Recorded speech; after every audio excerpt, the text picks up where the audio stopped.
The time will come when the US dollar will collapse and be worth no more than the scrap and/or collection value of its cotton, paper and dross coins. A collapse of the dollar will lead to a Mad Max-style anarchy scenario.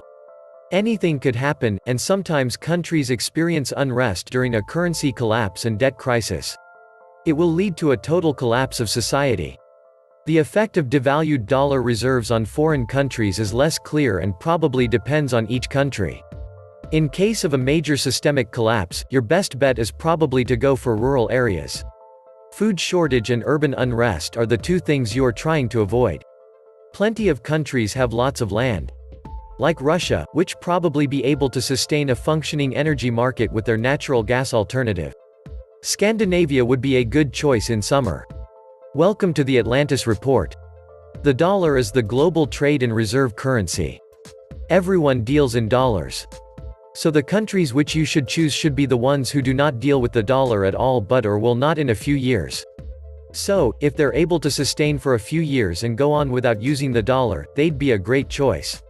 The European countries have one drawback, i.e., their good amount of reserve and trade is in the dollar. So they will feel a ripple not immediately but after a while.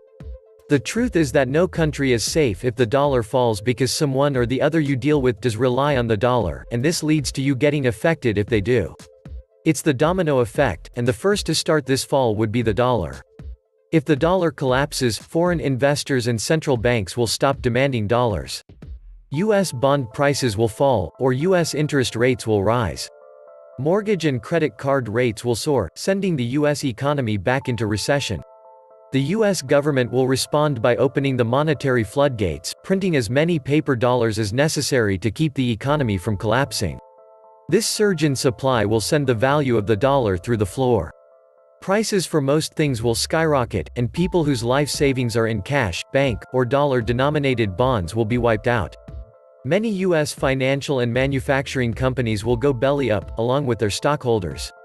Globally, Asian and European goods priced in suddenly appreciating currencies will become prohibitively expensive for US consumers. Throughout history, when a nation's debt exceeds its ability to repay even the interest, it can be assumed that the currency will collapse.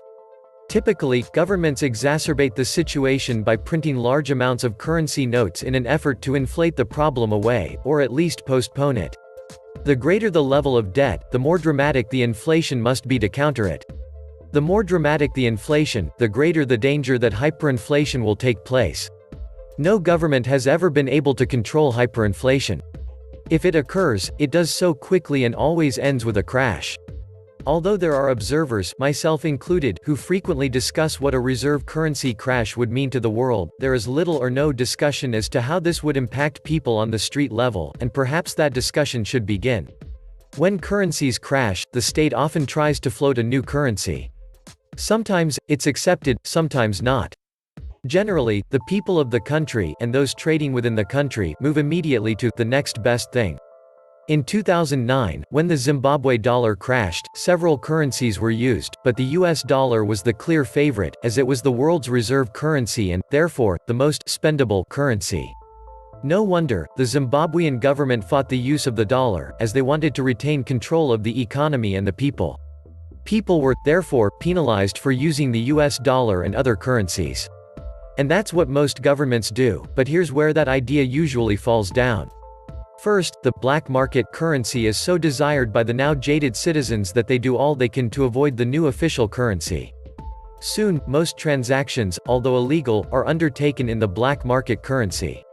Second, since no one really wants the new currency, even the political leaders are soon using the black market currency. Eventually, the black market currency is legalized since it's the only truly workable solution, and it often becomes the unofficial currency, if not actually the official one. First, the euro crash. It's safe to say that the EU, the US, and quite a few other jurisdictions are nearing currency crashes, and in all likelihood, the euro will go before the dollar. So, unless the EU has already prearranged a new euro, the US dollar might well be chosen as an immediate solution to the problem, as the US dollar is presently recognized and traded throughout Europe. Therefore, a relatively painless transfer could be made. Then, the dollar crashes. However, the dollar, which is presently praised as being a sound currency, is really only sound in relation to the euro and some other lesser currencies. Once its less stable brother, the euro collapses, the dollar will be exposed. As the US dollar is a fiat currency and is on the ropes, the US and any other country that is using the dollar as its primary currency when the time comes will experience a currency emergency at the street level that will be unprecedented. The big question that is generally not being discussed is, the day after the crash and thereafter, what will be the currency that is used to buy a bag of groceries, a tank of gas, a meal at a restaurant? Certainly, the need will be immediate and will be on a national level in each impacted country, affecting everyone. And then, I have discussed for some time that the US will be prepared ahead of time with a new electronic currency. This will serve three purposes. It will allow the US government to blame paper currencies for the crash, in order to distract the public from recognizing that the government itself is the culprit.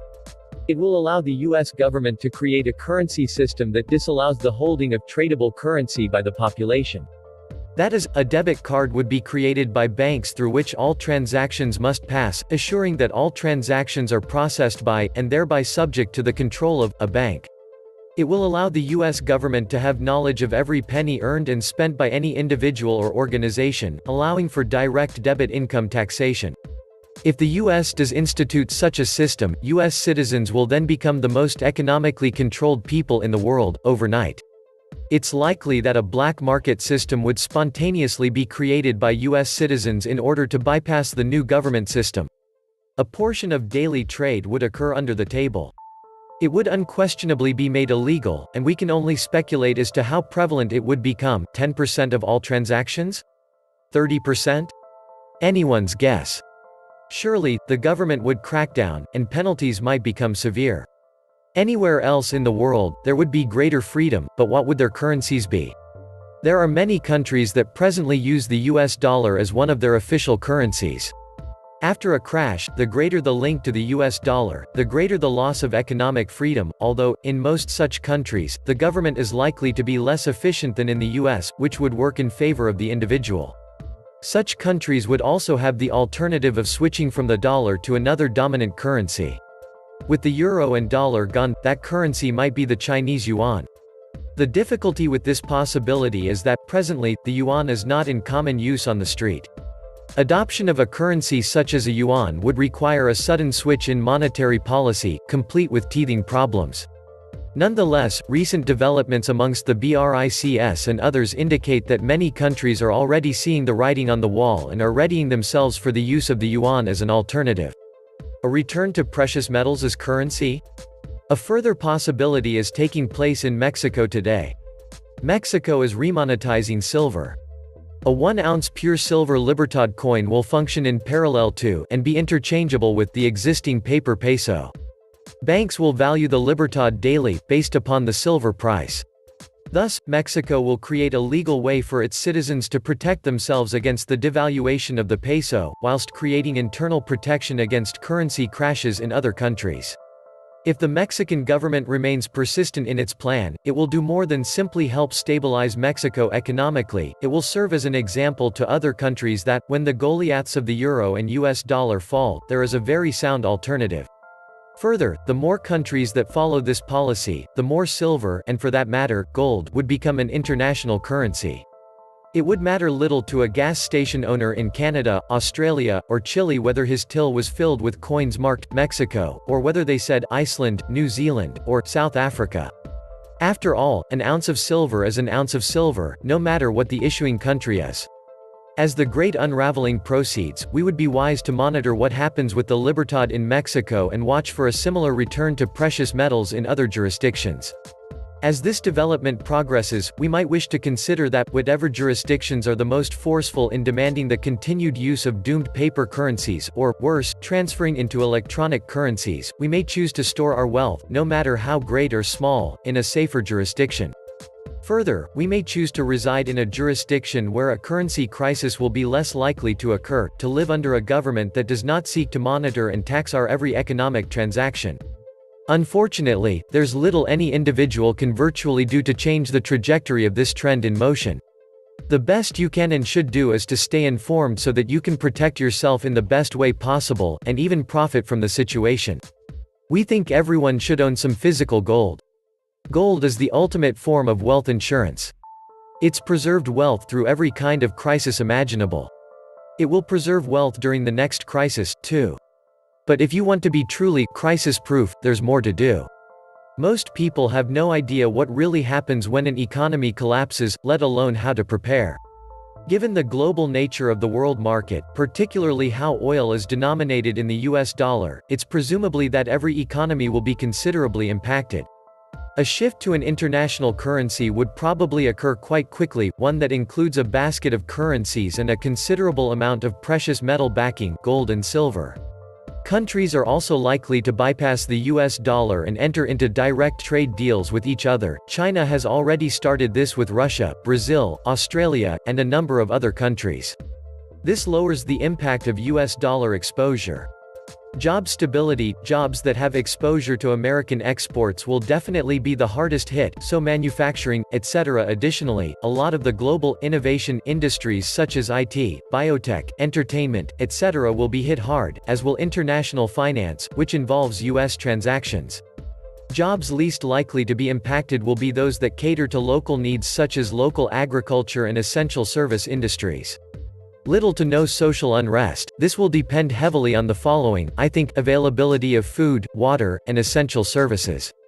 One would prefer a country that is rather isolated, to avoid influxes of refugees that would create disturbances, has a stable democratic government, and has an efficient police force and army as last resort at maintaining the peace, and can maintain essential services without relying on external countries: water, sewage, electricity, food supply chain. Good availability of food and water, this is likely the biggest concern. Some people say that society is only ever 3 meals away from collapse. That might be overstating it, but highest on the list of concerns during a global collapse, instability caused by something like a rapid US dollar decline would be the accessibility of food and water. Availability will be most likely determined by proximity in a world where energy, i.e., shipping, prices are fluctuating wildly. Given this, some of the last places you would want to be would be countries such as United Arab Emirates, Saudi Arabia, Singapore, which rely heavily on imports of food and water, and also have huge exposure to the US dollar trade. A better list would include net exporters of food, countries that are isolated, preferably by sea, and countries that take care of their energy needs, particularly electricity in the short term and hydrocarbons in the medium to long term. Most countries in the southern hemisphere would be pretty resilient, like the South and some parts of Central America. Australia, and neighbor New Zealand, are possibly to be the countries with the highest standards of living after a global shock. They also mine a lot of gold. Below is my list of the top 10 countries where to consider relocating in the case of a dollar collapse and financial meltdown that will follow. Number 1, New Zealand. Australia another option. New Zealanders live in the 4th safest country in the world, behind Iceland, Denmark, and Austria.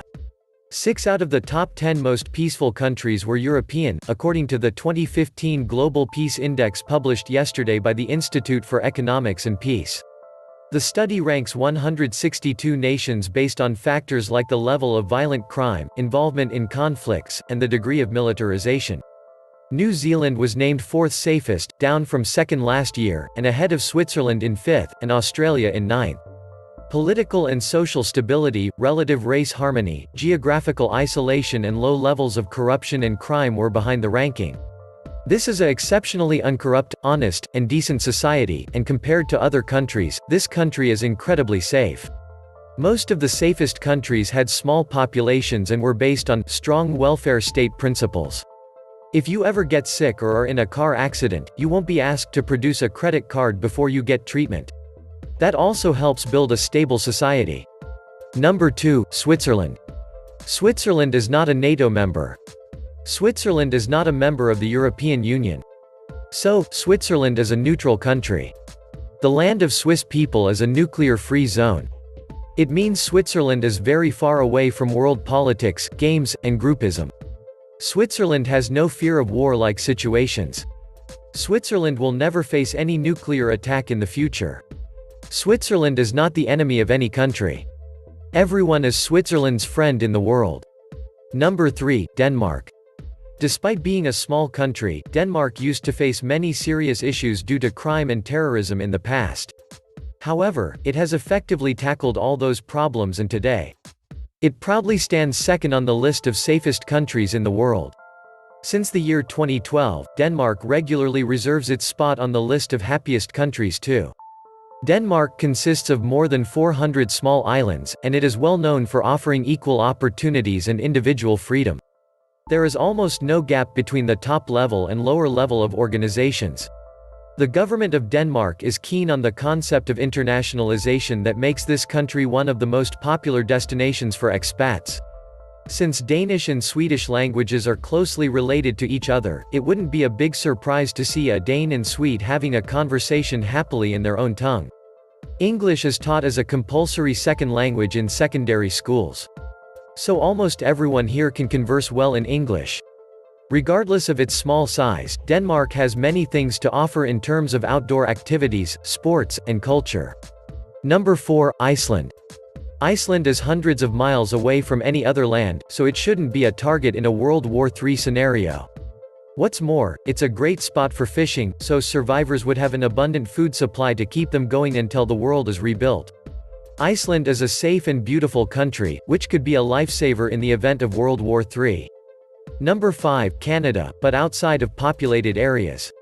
Canada is the second largest country in the world, and 20.6% of its total population comprises of foreign nationals. Let alone, it is claimed to have the highest immigrants rate per capita in the world. Although this factor alone is more than enough to call it the safest country in the world, it has a lot more other lucrative factors. The healthcare system in Canada is highly commendable. It offers universal public health insurance to all citizens and permanent residents at zero cost. By using this Medicare, one can have access to the universally high standard treatments at both private and public hospitals. This system has inspired many people who suffer from chronic conditions to move to this country for healthcare purposes. However, people with temporary residency can't avail the same benefits. When it comes to employment, it offers enormous scope with many open positions in energy sectors, in the communication industry, real estate, and financial services. People at Churchill, part of Canada, leave their car in unlocked status, in order to give escape for the persons who might encounter polar bears. Canada has 1/5 of the world's freshwater. This water count is accumulated from its 250,000 lakes. Their quality of tap water is often better than our bottled water. Canada is being the world leader in producing hydroelectricity. Canada has never been a target of terrorism. All this makes Canada one of the safest countries in the world.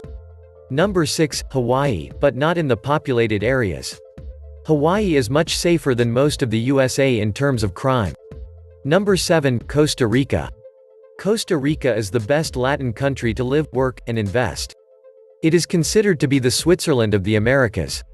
It is also considered the Silicon Valley of Latin America. It has the highest literacy rate of all Latin America, it's at 97%, that's higher than the US. It has the best healthcare in Latin America, much more affordable than the United States. It is one of the most biodiverse countries in the world. Number 8, Chile. Chile is one of the most advanced countries in South America. Chile is a first world alternative in Latin America, with Latin America's highest standard of living. In fact, throughout the Americas, only the United States and Canada rate higher for the overall standard of living. The water is drinkable, the phone and internet are fast and reliable, and the public transit system is modern and efficient.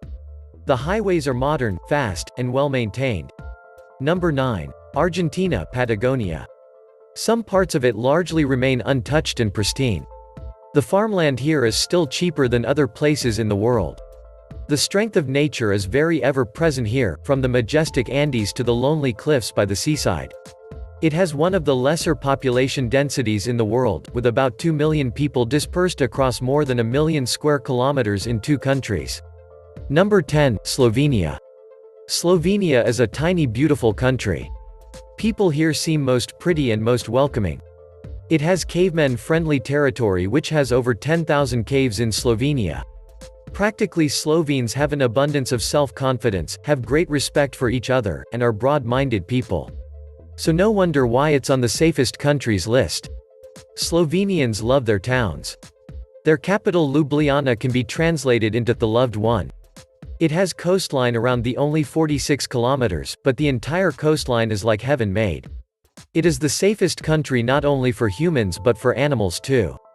This is the reason why Slovenia still has over 400 brown bears. It is surrounded by 4 friendly countries: Austria, Italy, Croatia, and Hungary. Thus it doesn't need to involve in a fight with any country. Half of Slovenia's surface is filled with forest, 10,000 square kilometers.